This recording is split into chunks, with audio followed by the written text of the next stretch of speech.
Hiji poe cicing hiji budak ngaranna Zara. Budakna hirup sorangan sabab kolot budakna geus lila ninggalkeun manehna. Zara cicing di imah nu saja pisan. Jeung manehna boga babaturan nu timbur pisan ka Zara. Ngaranna Yani jeung Asep. Hiji waktu Zara keur lempang sorangan. Yani jeung Asep datang jeung nyindiran Zara. Hei jalma miskin kamana? Mana hayang tuh? Anjeun haruskeun naon urang hoyong. Si Kuring hoyong anjeun sangsara salawasna. Haha, nya da urang mah rek ninggalin maneh sangsara. Anjeun jahat sanajan kuring teh ngaganggu anjeun tetep ngalawan eta. Hei, ulah ngalawan. Yani Asep teh bangor pisan ka Zara. Ningkah Yani Asep tong ngaganggu Zara deui. Mohon hayu urang indit. Ayo.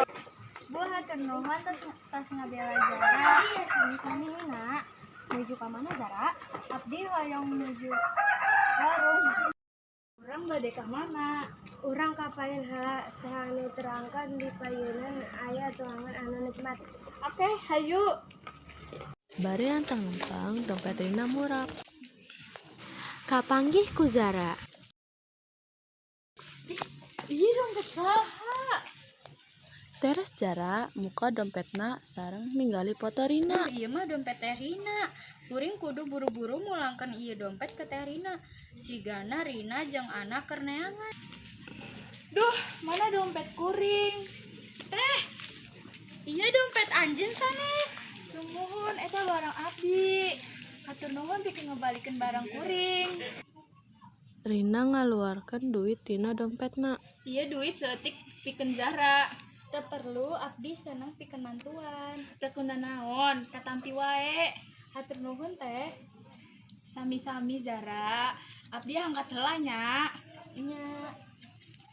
Abdi nganggo kalayan ieu artos sareng leres sareng. Lanjut Zara nganyokos satengah tina duit satengah sanyeuna manehna ditenden pikeun kapuran bisnis leutik di imahna. 2 minggu geus kaliwat kios leutik Zara.